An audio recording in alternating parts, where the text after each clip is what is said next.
Hello everyone, आवाज येतोय का माझा? Good afternoon sir. Good afternoon.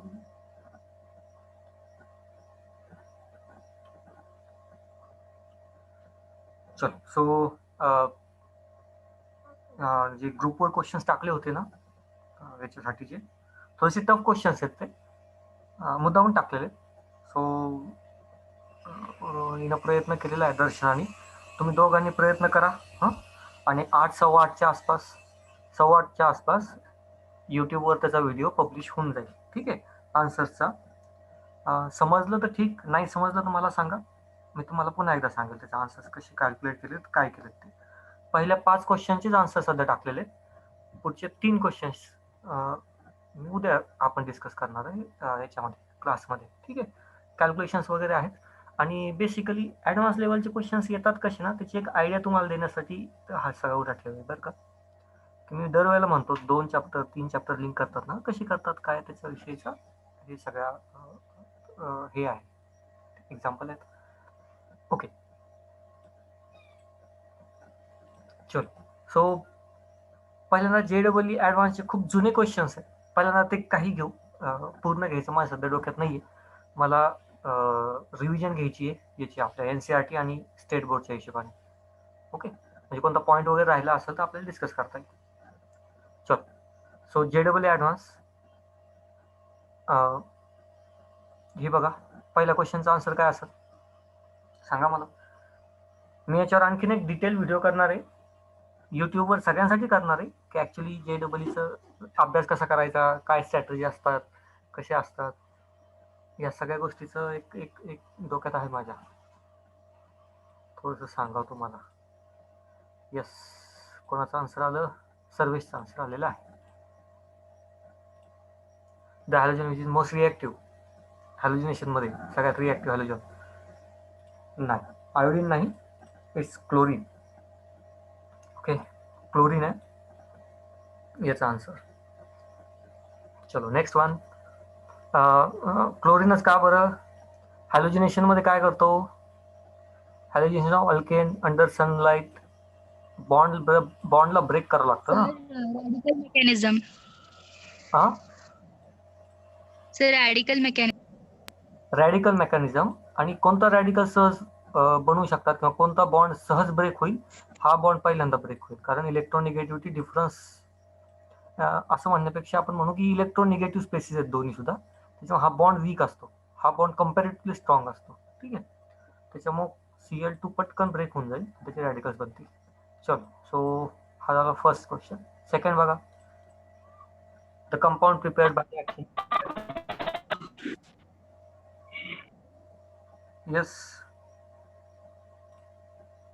Grignard. चलो, ग्रिग्नार्ड रिएजंट आहे, वेल नोन आहे, फार सोपा आहे Grignard reagent. Next question. Excuse me sir. बोल. सर ते पहिल्यावाल्या क्वेश्चनचं थोडं एक्सप्लेनेशन सांगा ना, ते मध्ये कॉल आला होता म्हणून डिस्कनेक्ट झालं होतं. क्लोरीन आणि तुझा आन्सर आयोडीन आहे आय थिंक. क्लोरीन आणि आयोडीनमध्ये क्लोरीन जे आहे दोन्ही इलेक्ट्रोनिगेटिव्ह असतात ना, तर जास्त इलेक्ट्रोनिगेटिव्ह हा बॉन्ड वीक होतो, त्याच्यामुळे याच्यावर जर लाईट पडली तर हे लगेच ब्रेक होऊ शकतं. ठीक आहे, आयोडीन जास्त इलेक्ट्रोनिगेटिव्ह नाही आहे क्लोरीनच्या कम्पॅरिझनमध्ये, त्याच्यामुळे हे खूप जास्त इलेक्ट्रॉन्स ओढत नाहीत एकमेकांकडे, त्याच्यामुळे हा कम्पॅरेटिव्हली स्ट्रॉंग बॉन्ड आहे ॲज कम्पेअर्ड टू क्लोरीन. ठीक आहे, हा कम्पॅरेटिव्हली स्ट्रॉंग बॉन्ड आहे, त्याच्यामुळे हा लवकर ब्रेक होत नाही. क्लोरीन वीक असल्यामुळे पटकन ब्रेक होतो. सर पण त्याची साईज मोठी असते ना आयोडीनची, मग ती लगेच ब्रेक नाही होत. नाही, कारण इलेक्ट्रोनिगेटिव्हिटी हा फॅक्टर खूप मोठा आहे इथं, कारण यांना बेसिकली पाहिजे काय, ऑक्सिडेशन स्टेट सध्या 0 आहे, यांना जायचं आहे -1 मध्ये, तर सध्या तो फॅक्टर जास्त महत्वाचा आहे की स्टॅबिलिटी कशी अचीव्ह करता येईल. Okay sir. हां, question number 3. The interaction of elemental sulphur with Grignard reagent gives. वा, सर्वेशने तर आन्सर करेक्ट दिलं. चला, याचा आन्सर द्या बरं.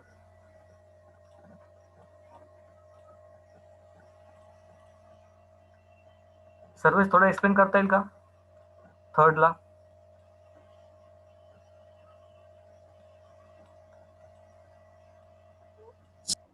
ते मध्ये एकदा लेक्चर मध्ये राहिलं ते लक्षात आहे म्हणून. अच्छा ओके चलो ठीक आहे. एलिमेंटल सल्फर म्हणजे जनरल कसं असतं ना, एसिड कंपाऊंड असतो हा. ठीक आहे, एलिमेंटल सल्फर म्हणजे एसिड कंपाऊंड असतो आणि ग्रिग्नार रिएजन मध्ये काय होतं ना, आर मायनस अटॅक करतो सल्फरवर, एकट्या सल्फरवर हा, एक सल्फर फक्त तयार होतो. तर फायनल प्रोडक्ट काय बनतं, आर एस आणि एच बनतं. ठीक आहे, आर एस एच, त्यालाच आपण म्हणतो थायोसल्फर.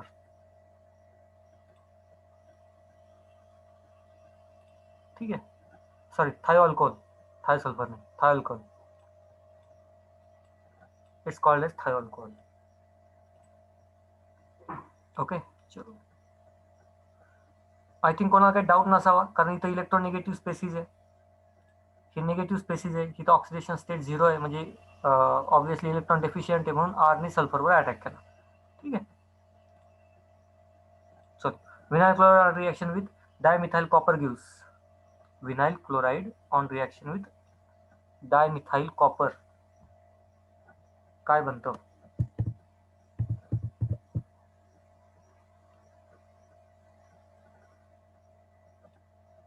Any idea?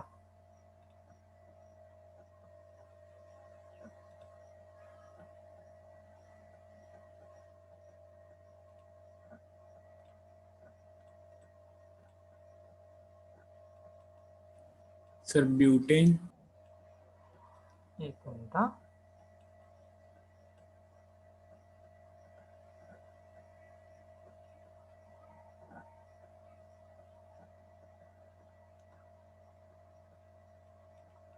जनरली ब्युटेन नाही बनत, या ठिकाणी पॉलिमरायझेशन रिॲक्शन होते. ठीक आहे, and it gives polyvinyl chloride, PVC. ठीक आहे, पॉलीविनाइल क्लोराइड. आता इथं विनाइल क्लोराइड म्हणलंय त्यांनी ऑन रिॲक्शन विथ डायमिथाइल. आता हे विनाइल क्लोराइड कोणतं आहे, म्हणजे किती कार्बनचं आहे ना, हे नाही त्यांनी सांगितलेलं. म्हणजे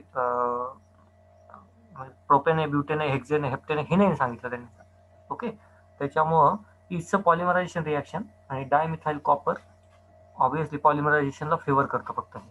ठीक आहे, ते पॉलिमरायझेशनवर क्वेश्चन आहे. ओके, आणि आपण पर्टिक्युलर रिॲक्शन पण या ठिकाणी लिहू शकत नाही, कारण आपल्याला विनाइल क्लोराइड कोणता आहे हे दिलेलं नाही.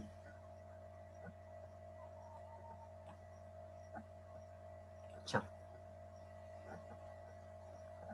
हां, true or false, M chloro bromobenzene is an isomer of M ब्रोमोक्लोरोबेन्झीन.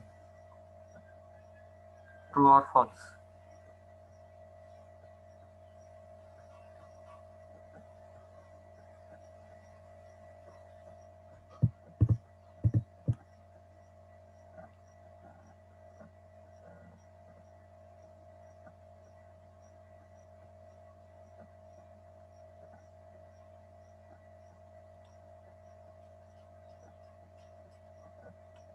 काय वाटतं पहिल्याचं?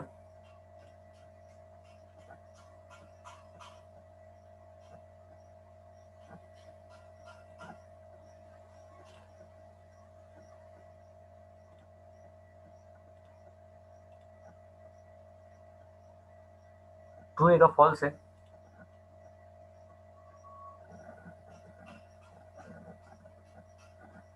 नाही,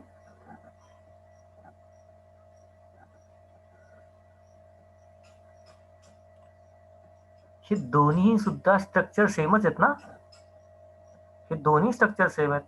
या ठिकाणी एम क्लोरो ब्रोमोबेन्झीन म्हणलं, या ठिकाणी एम ब्रोमो क्लोरोबेन्झीन म्हणलं, स्ट्रक्चर एकच आहे ना, एकमेकांच्या अर्थाने काय फरक पडणार? इथं क्लोरीन आहे आणि मेटलला ब्रोमिन आहे. मग तुम्ही कोणत्याही पद्धतीने म्हणू शकता IUPAC नॉमेनक्लेचर. हा, याच्यापैकी करेक्ट कोणता असणार आहे हा वेगळा पार्ट आहे, पण हे दोन्ही थोडीच आयसोमर्स आहेत एकमेकांचे, दे आर नॉट आयसोमर्स, सो हे फॉल्स आहे. ठीक आहे, एक पहिला पॉईंट. आणि सेकंड पॉईंट काय आहे, हां, याच्यापैकी करेक्ट नॉमेनक्लेचर आपण सेकंड वाला धरणार, कारण जो अल्फाबेट पहिल्यांदा येतो तो पहिल्यांदा लिहिला पाहिजे. ठीक आहे, असं काय आलं तर बी पहिल्यांदा जातो म्हणून ब्रोमोक्लोराइड. चलो ठीक आहे, क्वेश्चन नंबर 2 बघा. विनाइल क्लोराइड, चलो एखादं एक्झाम्पलच घेऊ विनाइल क्लोराइडचं. With hydrogen iodide to give 1 chloro 1 iodoethane is an example of anti-Markovnikov's rule. याच्यामध्ये काय म्हणतो, इथेन आहे, 2 कार्बन आहे, 1 क्लोरो 1 आयोडो, हा हे मिळणार. तर हे अँटी मार्कोनिकॉफ आहे का?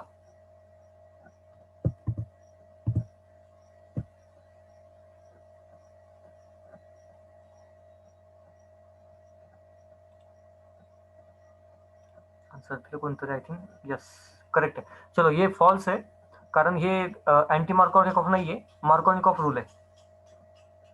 ओके सॉरी 1 1 हे ना आयोडीन, इथे इथंच क्लोरीन आहे आणि इथंच आयोडीन आहे. हा तर हे मार्कोनिकॉफ रूल आहे, कारण negative part of the reagent goes to that carbon which has less number of hydrogen atom. ठीक आहे, सो फॉल्स आहे ऑब्वियस. चलो next one, MCQ with one correct answer. Chlorobenzene can be prepared by reacting aniline with.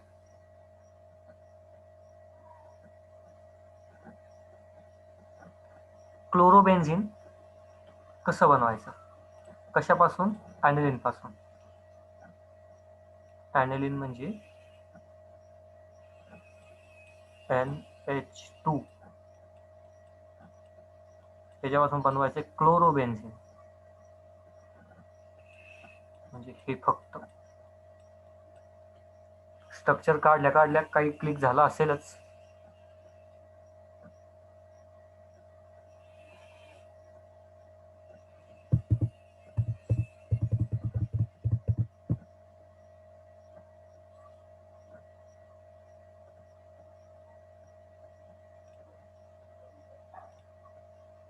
सर्वेशला तर click झालं, आदितीला नाही झालं वाटतं, दर्शनाला पण क्लिक झालं. आन्सर आहे D. Chlorine in presence of anhydrous aluminium क्लोराईडचा विषयच येत नाही, कारण ऑलरेडी बेन्झिन इलेक्ट्रॉन रिच असल्यामुळं तो कधीही त्याच्यावर अटॅक होणार नाही क्लोरीनचा. ठीक आहे, आणि ह्या ठिकाणी ॲनिलीननं जर याच्यामध्ये आपण सी मध्ये जर करायचा प्रयत्न केला तर बेन्झिन क्लोरीनवर अटॅक करेल, Cl2 ग्रुप असेल तर, पण तो ऑर्थो किंवा पॅरा पोझिशनला, NH2 बाहेर नाही निघणार, आपल्याला इथे NH2 नकोय. सो नायट्रस ऍसिडनं पहिल्यांदा डायझोटायझेशन रिॲक्शन होईल आणि इथं बेन्झिन रिंगच्या वरती N2 ग्रुप बनल, N2. ठीक आहे, विथ पॉझिटिव्ह चार्ज. आणि त्याच्यानंतर हे क्युप्रस क्लोराईडने हा फक्त ग्रुप, हा गुड लिव्हिंग ग्रुप आहे, तो बाहेर निघून जाईल आणि क्लोराईड तिथं कनेक्ट होऊन जाईल. ओके, डायझोटायझेशन रिॲक्शन आहे पहिली स्टेप, आणि याच्यावरच पहिल्यांदा आपल्याला लगेच आन्सर कळून जातं. चल, question number second, the reaction of toluene with chlorine in presence of ferric chloride gives predominantly. Toluene वापरायचंय, यूज करायचंय विथ क्लोरीन, क्लोरीनच्या प्रेझेन्समध्ये, in the sense in presence of ferric chloride. आता वापरा ferric chloride.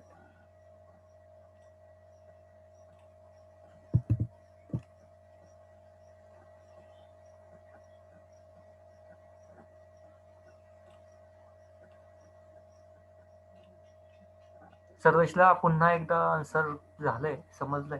Okay, Sarvesh correct आहे answer.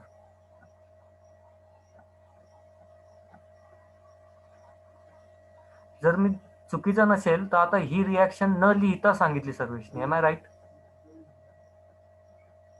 Yes sir. म्हणजे आता डोक्यात पक्क्या झाल्या रिॲक्शन, ज्याच्यामुळे बघितलं की येतात लगेच. चलो, दर्शना आणि आदिती सांगा बरं पटपट, काय वाटतंय, कसं काय आहे?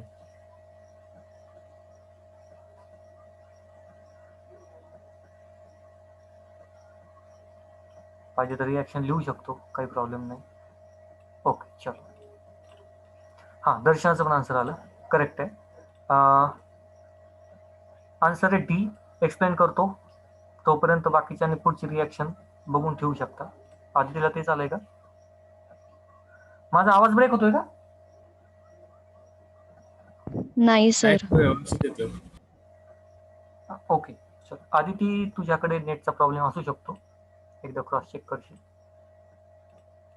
हां, रिॲक्शन सोपी आहे. टोलिन म्हणजे काय, बेन्झिन रिंग वरती CH3 आणि याच्यावर Cl2 आणि FeCl3. ओके, एकदम सोपा आहे. आपण खूप वेळेला AlCl3 वापरलेलं आहे, त्याच्याऐवजी FeCl3 पण चालतं.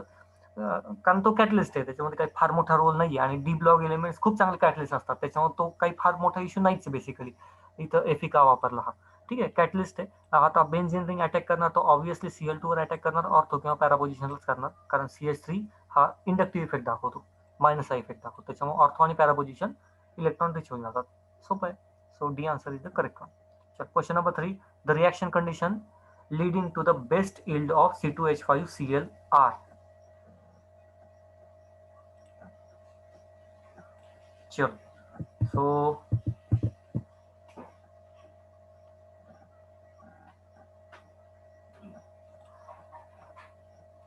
आन्सर कोण दिलं? Darshana. Very good, very good.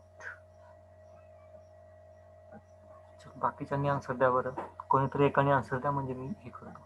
Majority झाली का चालतं आपल्याला. चल सर्वेश करेक्ट. दर्शना मला थोडं एक्सप्लेन करशील का हे आन्सर? हो सर.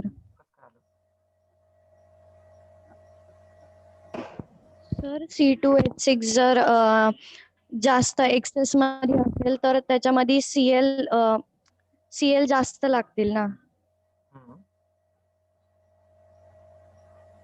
बर, मग हे का नाही, सी किंवा डी का नाही?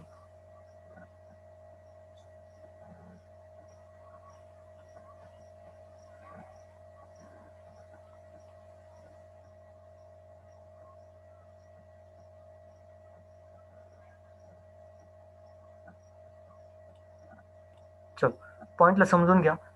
बी आन्सर नाहीये, कारण डार्क कंडिशन मध्ये रॅडिकल मेकॅनिझम फॉलोच होणार नाही, रिॲक्शनच पूर्ण होणार नाही.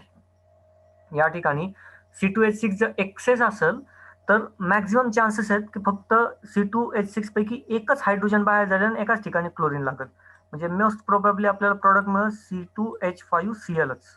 ठीक आहे. पण आता थर्ड पॉइंट कडे बघा, इथं जर हे एक्सेस असेल तर कंडिशन काय आहे, भरपूर हायड्रोजन रिप्लेस होतील, म्हणजे इथं 6 हायड्रोजन पैकी समजा 2 हायड्रोजन सुद्धा रिप्लेस होऊ शकतात. आपण काही रिॲक्शनला थांबवून नाही देऊ शकत. पॉईंट लक्षात आला. प्रॅक्टिकली आपण जेव्हा एक्सपेरिमेंट बीकरमध्ये करतो तेव्हा रिॲक्शनला थांबून नाही देऊ शकत ना. आणि क्लोरीन सुद्धा एक्सेस आहे, त्याच्यामुळे होतं काय, एक्सेस क्लोरीनमुळे काय होतं, एक हायड्रोजनला रिप्लेस केल्यानंतर दुसरा सुद्धा हायड्रोजन रिप्लेस होऊ शकतो. ठीक आहे. त्याच्यामुळे आपल्याला एकच कंपाऊंड नाही मिळणार जो आपल्याला पाहिजे तो, आपल्याला 2-3 कंपाऊंडचं मिक्सचर मिळणार. ठीक आहे. हा तर मिळेलच मिळेल जो आपल्याला पाहिजे तो, प्लस 2 क्लोरीनचा डायहॅलाइड, ट्रायहॅलाइड, टेट्राहॅलाइड असे वेगवेगळे कंपाऊंड सुद्धा मिळू शकतात. त्याच्यामुळे हा एक्सेस चालणार नाही. आणि लास्ट फक्त डी जर वापरलं तर याच्यामध्ये सुद्धा काय होणार आहे, मिक्स्ड कंपोनंट्स आपल्याला मिळण्याचे चान्सेस आहेत 1:1 चा रेशो घेतला तर. ओके, 1:1 चा. पण आपण जर हे C2H6 जर एक्सेस घेतलं तर मोस्ट प्रोबॅबली याच्यातला एकच हायड्रोजन रिॲक्ट होईल किंवा डिस्प्लेस होण्याचे चान्सेस जास्त असतात. ठीक आहे. लॉजिकल क्वेश्चन होता. काही डाऊट असेल तर विचारून घ्या इथपर्यंत.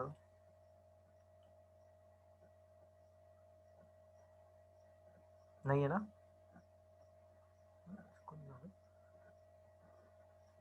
हा, चल सोपे सोपे आहेत, खूपच जुने क्वेश्चन्स आहेत हे. माझ्याकडे काही ॲडव्हान्स पण आहेत, advance in the sense updated आहेत, ते आपण थोडेसे उशिरा बघू.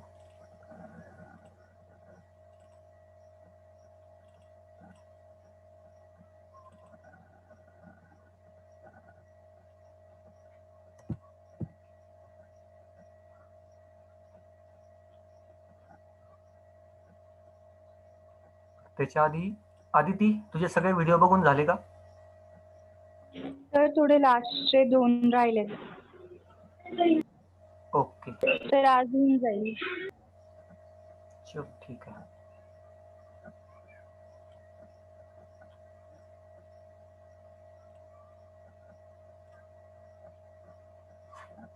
साइड बाय साइड नोट्स पण बनव.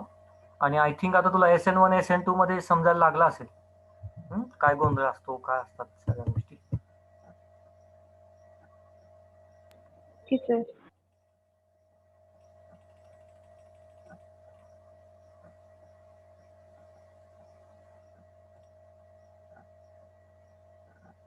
ओके, ह्या क्वेश्चन नंबर 4 चा आन्सर सर्वेशन दिलं.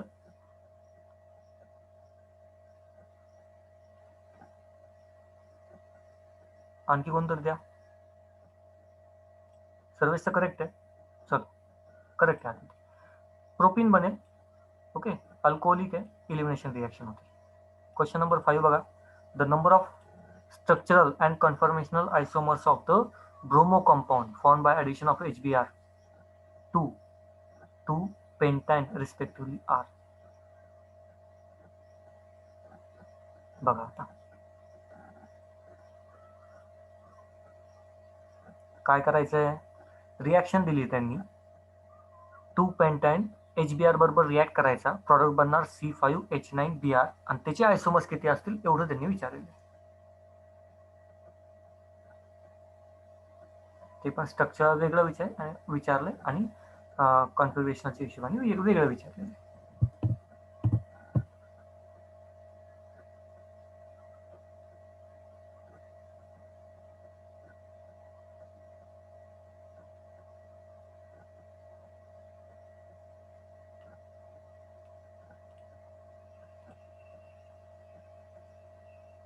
Are you not getting? Okay.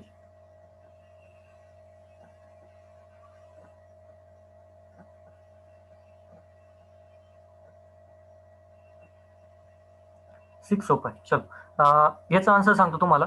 HBr बरोबर रिॲक्शन केली कशाची, पेंटाईनची. 1 2 3 4 5 2 पेंटाईन आहे, म्हणजे मी इथं लिहू शकतो. ठीक आहे. सो या ठिकाणी एक मिनिट मी रिॲक्शन लिहिली प्लस HBr ऍड केलं. ठीक आहे.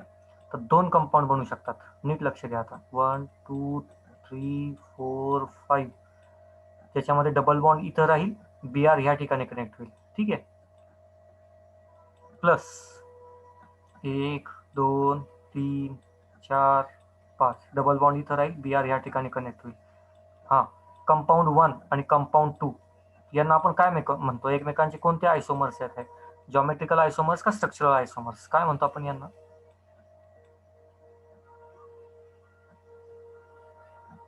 Yes, these are structural isomers of each other. ठीक आहे, स्ट्रक्चरल आयसोमर्स आहे. या ठिकाणी Br ची पोझिशन वेगवेगळी आहे. Okay, so structural isomer. आणि याचे सुद्धा मी 2 आयसोमर्स लिहू शकतो. एक लिहू शकतो सिस, दुसरं लिहू शकतो ट्रान्स. ठीक आहे, याचे सुद्धा मी 2 आयसोमर्स लिहू शकतो. एक सिस लिहू शकतो, एक ट्रान्स लिहू शकतो. आणि सिस आणि ट्रान्स हे कन्फॉर्मेशनल आयसोमर्स असतात. ओके, 3 डायमेन्शन म्हणजे कन्फॉर्मेशन्स वेगवेगळे असतात. सो स्ट्रक्चरल आयसोमर्स इथं झाले 2 आणि कन्फॉर्मेशनल आयसोमर्स झाले 4. So final answer should be B. समजलं की नाही सांगा मला मेसेजमध्ये पटापट, किंवा क्वेश्चन असेल तर विचारा. फार मोठा इश्यू नाहीये, छोटासा आहे.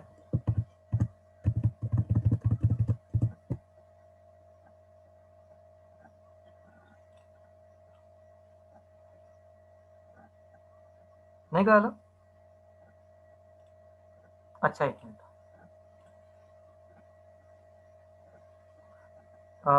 हे बघ, मला सर्व विषय सांग. HBr आहे इथं ट्रिपल बॉन्ड आहे. ट्रिपल बॉन्ड ब्रेक होईल आणि H आणि Br ची ऍडिशन होईल. इथपर्यंत ठीक आहे का? Yes sir. आता Br ची ऍडिशन दोन्हीपैकी कोणत्याही ठिकाणी होऊ शकते ना, म्हणजे कंपल्सरी नाहीये. कार्बन नंबर 1 वर पण होऊ शकते आणि 2 वर पण होऊ शकते. सो मी जर असे वेगळे 2 प्रोडक्ट लिहितो, हे 5 कार्बन, हा डबल बॉन्ड राहील कारण एक बॉन्ड तुटला. सपोज ह्या ठिकाणी Br कनेक्ट झालेला आहे. ठीक आहे, कार्बन नंबर 2 ला Br कनेक्ट आहे आणि दुसऱ्या ठिकाणी प्रॉडक्ट मध्ये काय बनल, 1 2 3 4 5 इथं डबल बॉन्ड. आता कार्बन नंबर 3 ला Br बनल. ठीक आहे, ह्या दोघांचे स्ट्रक्चरल फॉर्म्युला केमिकल फॉर्म्युला वेगळे आहेत पण स्ट्रक्चर वेगळे आहेत. केमिकल फॉर्म्युला सेम आहे पण स्ट्रक्चर वेगळे आहेत. केमिकल फॉर्म्युला काढायला गेलो आपण तर C5 येणार आहे, एक Brच येणार आहे. ठीक आहे, प्रॉडक्टचा म्हणतो मी, दोन्ही प्रॉडक्टचे कंपाऊंड फर्स्ट आणि कंपाऊंड सेकंड. हे समजलं इथपर्यंत? हा, त्यांना आपण स्ट्रक्चरल आयसोमर्स म्हणतो, 1 आणि 2. ओके, सो स्ट्रक्चरल आयसोमर्स झाले 2. आणि सेकंड, मी याला कोणत्या पद्धतीने, 2 पद्धतीने लिहू शकतो ना. मी याला सिस आणि ट्रान्स लिहू शकतो. मी कंपाऊंड 1 लाच थोडंसं एक्सप्लेन करायचा प्रयत्न करतो. इथं डबल बॉन्ड आहे. ठीक आहे, या ठिकाणी कार्बन, हा कार्बन, ह्या कार्बनला इथे बाकीचे 2, तर हे 2 कार्बन झाले. ठीक आहे, इथं हायड्रोजन येईल. पुन्हा त्याच्याच साईडला हा कार्बन वरती काढला, ठीक आहे, आणि BR साईडला काढला. ओके, सेम एलिमेंट्स एका साईडला सिस, किंवा मी याला उलट करू शकतो ट्रान्स. तो एका कन्फॉर्मेशनचे 2 झाले. ओके, आणि ते आर कॉन्फिगरेशनल आयसोमर्स, सिस आणि ट्रान्स. तर याचे सिस एक होईल आणि एक ट्रान्स होईल. तसंच याचं सुद्धा एक सिस होईल आणि ट्रान्स होईल. टोटल झाले याचे 2 + 2 4 ना. सो कन्फॉर्मेशनल आयसोमर्स होतील 4, पण स्ट्रक्चरल आयसोमर्स होतील 2. क्लिअर आहे आता? Yes, sir. चलो, question number 6. 1 chlorobutane on reaction with alcoholic potash gives. सोपं आहे, एलिमिनेशन रिएक्शन आहे. फर्स्ट त्याचा आन्सर आहे. चलो, 1 आन्सर येते त्याचा. ठीक आहे, थोडंसं मी शिफ्ट करतो NCERT कडे, पुस्तकाकडे जाऊ आणि एकदा पुस्तकामधलं चॅप्टर एकदा कव्हर करून घेतलं. ओके, देन वापस हे आपले क्वेश्चन्स चालूच राहणार आहेत. हा काही फ्लो थांबणारा नाहीये. चलो, हॅलो अल्केन अँड हॅलो अलिन्स. पहिल्यांदा बेसिक इन्फॉर्मेशन आहे, हायब्रिडायझेशन वगैरे या सगळ्या गोष्टी, काही कॉमन नेम वगैरे आहेत. हा, next mono halo alkane, dihalo alkane and trihalo alkane. त्याच्यानंतर ॲलिन्सची पण त्याच्याबरोबर रिॲक्शन्स, स्ट्रक्चर दिलेले, बेसिक पार्ट आहे. Next one, alkyl halide RX, ज्याला आपण प्रायमरी, सेकंडरी आणि टर्चरी मध्ये क्लासिफिकेशन केलेले आहेत. आपण म्हणतो ना याला किती भाऊ आहेत ते शोधा, जनरली आपण असं बोलत असतो. सो किती कार्बन, ज्याला हॅलोजन कनेक्टेड आहे त्याला किती कार्बन कनेक्टेड आहे ते आपण मोजतो, प्रायमरी, सेकंडरी आणि टर्चरी. नेक्स्ट वन, आणखी काही टाईप आहेत, allylic halide. Okay, double bond, single bond आणि त्याच्यानंतर X group, double bond, single bond आणि एक्स ग्रुप किंवा हॅलोजन ग्रुप, त्याला आपण अलायलिक म्हणतो. ठीक आहे, अलायलिक. बेन्झाइलिक, बेन्झाइलिक हा वर्ड नेहमी लक्षात राहू द्या. बेन्झिन रिंग, देन CH2 म्हणजे एखादा कार्बन आणि त्याला halogen. Okay, benzylic. Then vinylic halide, double bond नंतर direct X group, halogen group. Okay, आपण थोडं डिटेलमध्ये पण गेलो होतो. विनायलिक हॅलाइड पटकन हा एक्स ग्रुप बाहेर देणार नाही, कारण जो काही कंपाऊंड त्याच्यानंतर भरतो कार्बोकॅटायन, तो काही स्टेबल असू शकत नाही. ठीक आहे, next one, arylic halide direct functional ग्रुपला, सॉरी बेन्झिनला एक्स ग्रुप प्रेझेंट असतो. बेन्झिनला कोणताही ग्रुप प्रेझेंट असला की बेन्झिनचं बॉन्ड त्याच्याविषयी थोडासा स्ट्रॉंग असतो, त्याला ब्रेक करणं एवढं सोपं नसतं. एक्सेप्शन डायझोडायझेशन किंवा डायझोनियम सॉल्ट. चलो, IUPAC नॉमेनक्लेचर आहे, बेसिक नॉमेनक्लेचर दिले त्यांनी. याच्यातलं मेन जे नवीन दिसतंय ते फक्त एवढं, M म्हणजे मेटा आणि सिम म्हणजे सिमेट्रिकल. कंपाऊंड पूर्ण सिमेट्रिकल आहे म्हणून सिम एवढं वापरलेलं आहे. ओके, अदरवाईज नॉमेनक्लेचरमध्ये मला नवीन काहीही दिसलं नाही, जे आहे ते आपलं कॉमनच आहेत. प्रत्येक ठिकाणी तुम्ही बघू शकता कॉमन आहे. ओके, आणि आणखीन एक जो कॉमन मुलांना प्रश्न येतो, N, आयसो आणि निओ. हे बघा, आहे निओ, टर्चरी, आयसो, N, ह्या वर्ड्स माहिती पाहिजे ना. कॉमन नेम सिस्टीममध्ये सगळीकडे येणार आहेत, सगळीकडे N, आयसो, निओ. चलो, हे काही एक्झाम्पल्स वगैरे आहेत. Next one, nature of CX bond. Halogen electronegative असतात, त्यामुळे डेल्टा निगेटिव्ह चार्ज, कार्बनवर ऑब्विसली डेल्टा पॉझिटिव्ह चार्ज येतो. रिॲक्शन त्याच ठिकाणी होण्याचे चान्सेस आहेत. आपण इथं बॉन्डवरनं काही स्ट्रेंथ वगैरे फाइंड आउट करायचा प्रयत्न केला होता. बॉन्ड लेंथ वाढत वाढत गेली का स्ट्रेंथ कमी कमी होत जाते. ठीक आहे, हा सिम्पलचा फेनॉमिनॉन आहे. बॉन्ड लेंथ वाढली का इथं बॉन्ड एन्थाल्पीज बघा कमी कमी होत गेली, म्हणजे बॉन्ड वीक होत गेली. ठीक आहे, आता ह्या ठिकाणी एक्सेप्शन, हे डायपोल मुवमेंटमध्ये एक्सेप्शन फ्लोरीन आणि क्लोरीनमध्ये दिसतं. रिझन काय, फ्लोरीन ॲटॉमिक साईज एवढी छोटी आहे की इलेक्ट्रॉन इलेक्ट्रॉन रिपल्शन तिथंच चालू होऊन जातं. ठीक आहे, त्याच्यामुळे डायपोल मुवमेंटमध्ये फ्लोरीन जास्त पाहिजे होता, पण तो थोडासा खाली घसरतो. ठीक आहे, इलेक्ट्रोनेगेटिव्हिटी डिफरन्समध्ये, आणि त्याचं रिझन आहे atomic size. Next, method of preparation. अल्कोहोलपासून भरपूर रिॲक्शन बघितल्या होत्या. ROH Cl रिप्लेस करतो. ठीक आहे, ही तर रिॲक्शन खूप वेळा आली होती. Next one, NaBr in presence of acidic medium, ही पण रिॲक्शन बघितली होती. PCl3 PCl5, मी तुम्हाला म्हणलं होतं मेकॅनिझममध्ये न जाता फक्त लक्षात ठेवा क्लोरिनेशन. ओके, PCl3 PCl5, आणि जेव्हा Cl5 होतं त्यावेळेला POCl3 ही मोस्ट फेवरेबल प्रॉडक्ट आहे. का बरं बनतं, इथं दोन्ही सेम प्रॉडक्ट का बनत नाहीत, तर ऑक्सिडेशन स्टेट ऑफ फॉस्फरस वेगवेगळे आहेत म्हणून ह्या गोष्टी होतात. ठीक आहे, next one, ROH in presence of red phosphorus आणि X2, पण हे कशासाठी, ब्रोमिन आणि आयोडीनसाठी. याचा नीट मिनिंग पण समजून घ्या, एक आणखीन एक अर्थ निघतो याच्यात. ही रिॲक्शन PCl5 ची रिॲक्शन डायरेक्ट फक्त क्लोरीनसाठीच चालते. ठीक आहे, जर तुम्हाला ब्रोमिन आणि आयोडीनचे ॲडिशन करायचे असेल तर तुम्हाला फ्रेश PCl PBr3 किंवा PI3 हे फ्रेश लागतं. ठीक आहे. Next ROH SOCl2 again chlorination reaction, ही सुद्धा एक क्लोरिनेशनच रिॲक्शन आहे. नेक्स्ट वन आणखी प्रॉपर्टीज मध्ये बघितलं होतं Cl2 आणि UV लाईट म्हटलं का रॅडिकल मेकॅनिझम, Cl2 रॅडिकल्स बनतील. ठीक आहे. हा याचंच का रॅडिकल बनवलं ते पण सांगितलं तुम्हाला की इलेक्ट्रॉनिक डिफरन्स जास्त असतो, मधनं ब्रेक होईल. ओके. नेक्स्ट पॉईंट, दोघांपैकी एक हायड्रोजनला घेऊन बाहेर जाईल आणि दुसरा त्या हायड्रोजनची पोझिशन घेईल. ओके, सिम्पलचा पॉईंट आहे. नेक्स्ट फ्रॉम अल्किनवरनं HX ची ॲडिशन, त्याच्यामध्ये पण मार्कोनिकॉफ रूल आपण बघितलेला आहे, क्लास 11 मध्येच आपला झाला होता. त्याच्यामुळे हे 2 प्रोडक्ट बनतात. नेक्स्ट ॲडिशन ऑफ हॅलोजनची ॲडिशन आहे. आता याच्यामध्ये बघा Br2 ची ॲडिशन करतो आपण CCl4 मध्ये. हे नॉन पोलार सॉल्व्हंट आहे, त्याच्यामुळे इथं कोणताही चार्जेस वगैरे बनणार नाहीत. रिॲक्शन 1 स्टेप रिॲक्शन होते आणि सायमल्टेनियसली दोन्ही ब्रोमिनची इथं ॲडिशन होते, ह्या ठिकाणी आणि ह्या ठिकाणी. ओके, तर हा खूप महत्त्वाचा पॉईंट आहे, सायमल्टेनियसली ॲडिशन होते. सायमल्टेनियसली तेव्हा इन्स्टंटली पहिला जो कंपाऊंड बनल ना, जो 3 डायमेन्शनल आपण काढायला गेलो, ठीक आहे, तर तो कसा बनल, जर 3 डायमेन्शनली कॅल्क्युलेट किंवा करायचा प्रयत्न केला तर इथं पण ब्रोमिन आणि ह्या ठिकाणी पण ब्रोमिन. ओके, हा इनिशियली म्हणतोय मी. नंतर मग हा सिंगल बॉन्ड असल्यामुळे हा मॉलिक्यूल रोटेट होऊ शकतो आणि they try to be apart from each other. तर तो एक वेगळा पार्ट आहे, पण जेव्हा पहिल्यांदा प्रॉडक्ट बनतो तो अशाच टाईपचा बनतो. ठीक आहे.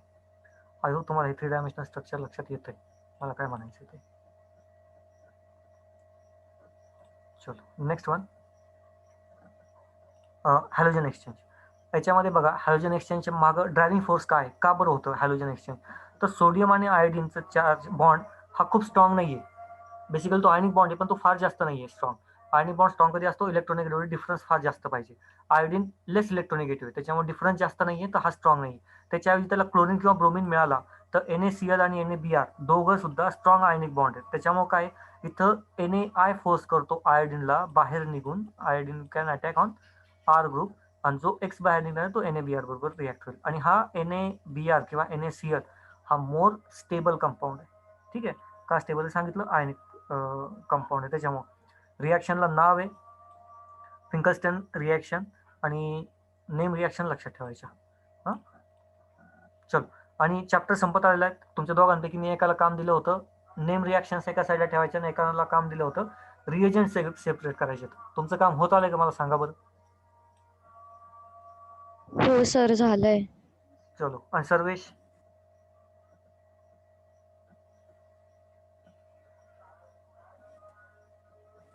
तर बऱ्यापैकी झालंय. चलो, कधी फायनल करशील मग.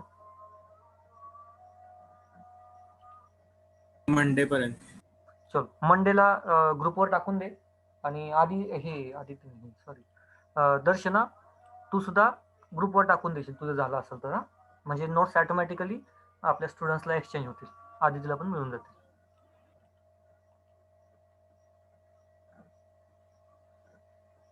चल नेक्स्ट पॉईंट,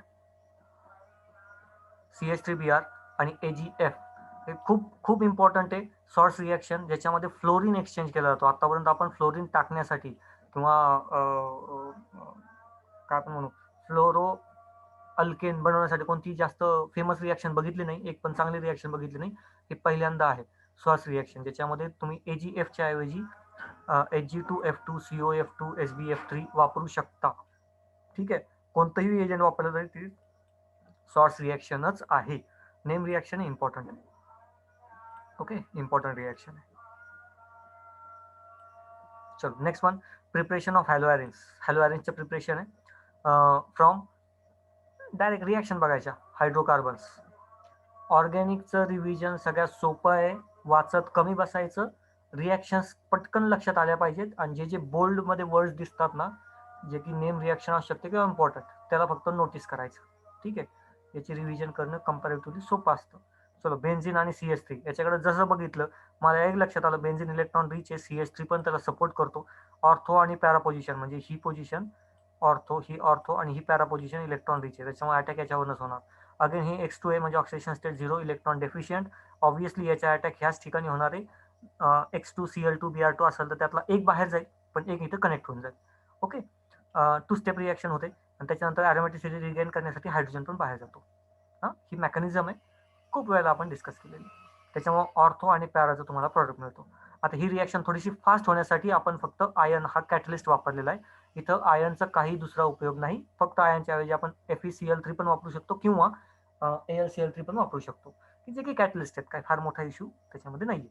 कंडिशन डार्क आहे, रिझन सांगतो. जर ही कंडिशन डार्क नसते, इथं जर HNO टाकलं फक्त या ठिकाणी, काय होईल? रॅडिकल मेकॅनिझम होईल, इथं रॅडिकल बनल आणि सगळ्यात पहिल्यांदा रिॲक्शन होईल या CH3 वर. ठीक आहे, कारण बेन्झिन रिंग आणि त्याला कार्बन असेल आणि त्याच्यावर जर रॅडिकल आहे तर तो सगळ्यात जास्त स्टेबल रॅडिकल आहे, कारण कॉन्ज्युगेशन मध्ये जातो. पॉईंट लक्षात आला? X2 ह्याच ठिकाणी HNO असता तर इथं रिॲक्शनचा प्रॉडक्ट काय बनला असता? प्रॉडक्ट पण लिहून दाखवतो तुम्हाला. तर या ठिकाणचा प्रॉडक्ट असतं CH2 आणि या ठिकाणी Cl. हा आपला प्रॉडक्ट असतात जर ही फक्त लाईटच्या प्रेझेन्समध्ये रिॲक्शन केली असते. लगेच प्रॉडक्ट चेंज होतो. ठीक आहे, आय होप मेकॅनिझम दोन्ही समजलंय तुम्हाला. Yes or no? सांगा बरं पटपट. Yes sir. Yes sir. चलो, next one from amines. Sandmeyer reaction आहे. आता नीट समजून घ्या. अमाइन्स बेन्झीन रिंगला NH2 ग्रुप कनेक्टेड आहे आणि NaNO2 सगळ्यात महत्त्वाची आणि सगळ्यात सोपी रिॲक्शन आहे. ओके, सँडमेअर रिॲक्शन पण म्हणतात, डायझोटायझेशन रिॲक्शन पण म्हणतात, प्रिपरेशन ऑफ डायझोनियम सॉल्ट हेच आहे. ओके, होतं काय याच्यामध्ये? मेकॅनिझममध्ये जायचं कारण नाही.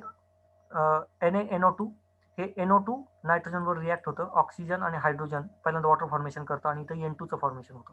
ओके, आपल्याला मेकॅनिझम बघायचं आहे, पण अमाइन्समध्ये याचं डिटेलमध्ये मेकॅनिझम आहे. तर हे नेहमी लक्षात राहू द्या. NaNO2 in presence of HX असलं काय नसलं काय ते सध्या त्याचा जास्त विचार नाही करायचा. NaNO2 दिसला की ते डायझोडायझेशन रिॲक्शन, अमाइन प्लस NaNO2. ठीक आहे, खूप महत्त्वाची रिॲक्शन याच्यासाठी आहे. आपण बेन्झिनवर तुम्ही जर म्हटलं मी Cl- घेऊन येणार आणि Cl- अटॅक मी ह्या बेन्झिनवर करणार, ते पॉसिबल नाही, कारण याच्याकडे स्वतःकडे इलेक्ट्रॉन रिच स्पेसिस आहे. क्लोरीन पण इलेक्ट्रॉन रिच आहे. ओके, याचं मी आपण नाव ठेवलं होतं पण थोडंसं नाव याचं चेंज करतो. बेन्झिन आहे, बी पासून स्टार्ट होतं, तर त्याला आपण बिर्ला म्हणू. बिर्ला फॅमिली माहिती असेल तुम्हाला, इले खूप पैशावाली फॅमिली. तर बिर्ला फॅमिली सपोज, याला आपण आधी काहीतरी अंबानी वगैरे म्हटलं होतं, तर ते बी स्टँड्स फॉर बिर्ला बेन्झिनचा. तर खूप पैसे आहे याच्याकडं. याला काय क्लोरीन काय अटॅक करणार आहे? त्याचं एक एक इलेक्ट्रॉन एक्स्ट्राचं इलेक्ट्रॉन घेऊन काय अटॅक करणार? याच्याकडं पडलेले इलेक्ट्रॉन्स जे की तो रेझोनन्समध्ये आहेत, असे 6 इलेक्ट्रॉन आहेत. तर याला एका इलेक्ट्रॉनची काही गरज नाही, त्याच्यामुळे याच्यावर रिॲक्शन होणं सगळ्यात अवघड गोष्ट आहे. ठीक आहे, तर ह्या ठिकाणी रिॲक्शन कधी होऊ शकते? ज्यावेळेला खूप चांगला लिव्हिंग ग्रुप इथं प्रेझेंट आहे. ओके, बेन्झिन भरोसा ठेवला ह्या N2 ग्रुपवर, पण आता ह्या ठिकाणी काय होतं? इथं Cl2 घ्या, HCl मधनं आणा किंवा BH4 घेऊन या, कोणता ऍसिड घेऊन या, हा N2 ग्रुप पटकन बाहेर निघून जातो. ठीक आहे, त्याच्यामुळे हा बेन्झिन याच्यावर एक पॉझिटिव्ह चार्ज येतो. N2 बाहेर निघाला, बेन्झिनवर पॉझिटिव्ह चार्ज, आणि त्याला आता तो स्टॅबिलाइज करता येत नाही. लक्षात आलं का? स्टॅबिलाइज करता येत नाही. म्हणजे त्याच बिर्लाची आयडिया ही कंपनी आता डबघाईला आलेली आहे, पण ती इतकी मोठी आहे की ती कोणाला विकताही येईना त्याला. पॉईंट लक्षात आला का तुम्हाला? तसं बेन्झिनचा कार्यक्रम झालाय. N2 ग्रुप जर सोडून गेला तर तो पॉझिटिव्ह चार्ज स्टेबलही होता येईना. ठीक आहे, तसं ती आयडिया कंपनी विकताही येईना. तसंच सेम कंडिशन आहे. याला एकच सोल्युशन, मग त्याला जे काही मिळेल, मग इथं Cl जरी मिळाला तरी इथं तो कनेक्ट करू शकतो. त्यामुळे त्या आयडियाला जे काही कस्टमर मिळतील तेवढे घेऊन त्यांना ते चालवणं आहे. त्या पद्धतीचा हा कार्यक्रम आहे. सो N2 जो आहे हे थोडंसं चांगल्या भाषेत म्हणायचं होतं अवघड ठिकाणचं दुखणं आहे बेन्झिनसाठीचं. ठीक आहे, हा लॉजिक आहे त्याच्या मागचं, आणि हे फक्त डायझोनियमच करू शकतो. ओके, म्हणजे न्यूक्लिओफाईलचा अटॅक बेन्झिनवर सहजासहजी होतच नाही, तो फक्त ह्या ठिकाणीच होऊ शकतो डायझोनियम सॉल्टमुळे. त्याच्यामुळे ही रिॲक्शन खूप महत्त्वाची रिॲक्शन आहे, खूप वेळेला विचारली गेलेली. खूप चलो, इथं के आहे निगेटिव्ह चार्जचा अटॅक. चलो, ते सोपं आहे. नेक्स्ट वळू, मेल्टिंग आणि बॉइलिंग पॉईंट. एकदम सोपा पॉईंट आहे. मास वाढत गेलं का बॉइलिंग पॉईंट वाढत जातो. ठीक आहे, मास वाढत गेलं तर बॉइलिंग पॉईंट वाढत जातो. डेन्सिटीसाठी पण तेच होतं आपलं, मास वाढत गेलं की बॉइलिंग पॉईंट वाढत जातो. नेक्स्ट पॉईंट, ब्रांचिंग वाढलं का बॉइलिंग पॉईंट कमी होतो. ठीक आहे, ब्रांचिंग इन्क्रीज केलं, इथं बघा ब्रांचिंग जास्त, इथं ब्रांचिंग कम्पॅरेटिव्हली कमी, इथं आणखी कमी आहे. तर बॉइलिंग पॉईंट, ब्रांचिंग वाढलं की बॉइलिंग पॉईंट कमी होतो. बघू शकता तुम्ही. ओके, कॉमन स्टेटमेंट आहेत आणि इथं फॉलो करतात. म्हणजे असंच नाही की फक्त याच्यासाठी, हॅलो अल्केन्समध्ये सुद्धा हेच होतं.